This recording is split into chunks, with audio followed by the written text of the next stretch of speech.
Could you repeat that again? My name is John Parker, actually from Harriet Tubman Center for Social Justice, and we're here along with other organizations initiating it, in Del Barrio and others, that were very concerned about the fact that there's been a coup in Bolivia, which has been hatching and incubating by the U.S. And we know from WikiLeaks that there was correspondence between the opposition in Bolivia, opposition to Evo Morales, the president, and the U.S. government. And we know what the U.S. government is doing in Latin America through nonprofits and other ways of undermining governments that are just trying to provide for the people. And if you look at the statistics, you see that the Evo Morales government has decreased poverty by record numbers in Bolivia, never done before. And the party is called a party which is a movement for socialism. And folks may not agree with it, or they may agree with it, but it's up to the Bolivian people to decide what kind of government they want. If they want to have the profit motive taken out of decisions about whether there's going to be lead in the water, like here in this country, or whether there's going to be people are going to be provided food or electricity or basic necessities. If they want to decide, they want the people to decide those things, not the corporations. That's up to them to do that. And it's not up to the United States to overthrow governments as they're trying to do underhandedly, covertly, or whatever means they do. And the people in this country have to stand up and say no, and we will not support this, we will fight against this, and whatever, by any means necessary, we will fight for justice in this country and abroad, stop U.S. imperialism.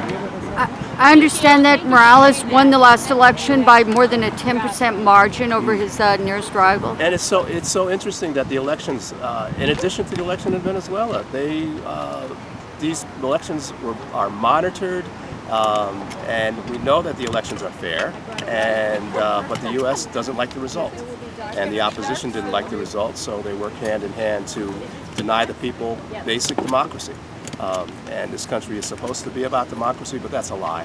This country is really about taking the natural resources and other resources for the corporations of this country. And so we, as people in this country, have to stand up and say no to that. In solidarity with our family in Bolivia, sisters and brothers and others in Bolivia. Is it true that the opposition set fire to his home? Yeah, to his sister's home was targeted, and his own home was targeted, as well as all the folks who were the officials on the election committee. Warrants have been sent for their arrest, and it's really a terrible situation, which is why the Cuban government has alerted the international progressive movement and said there has to be demonstrations to save the life of Evo Morales and save the sovereignty of the Bolivian people. And so that's what we're doing.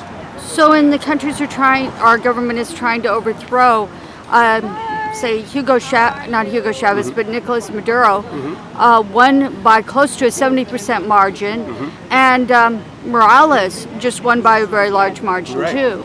And it's so interesting because it's so hypocritical for the U.S. to condemn him. And there's some people on the left even who also condemn the elections in Venezuela and other places. It's really hypocritical because over there it's one person, one vote. Here the vote is decided. If the ruling class doesn't like the decision of the vote, then they can just say, okay, we'll use the Electoral College. And Trump didn't get elected by the popular vote.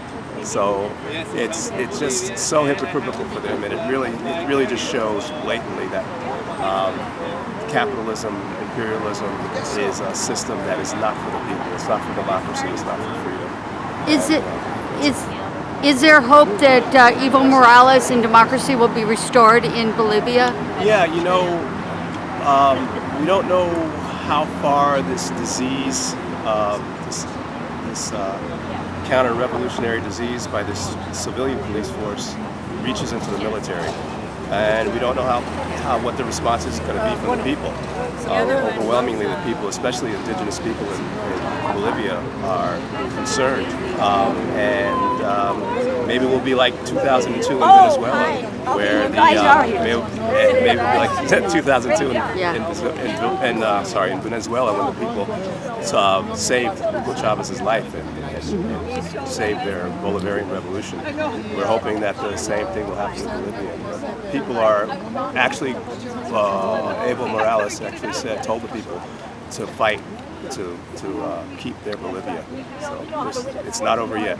Now, Evo Morales is indigenous.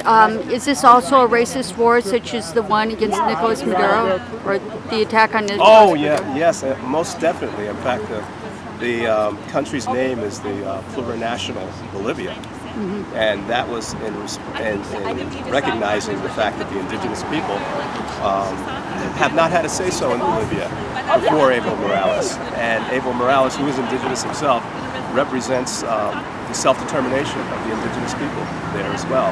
So this is definitely a racist attack against the sovereignty of the people of Venezuela, and especially against indigenous people. So indigenous people everywhere in the world should be in protest against what's going on in Bolivia, in solidarity with Evo Morales. Thank you very much. Well, thank you.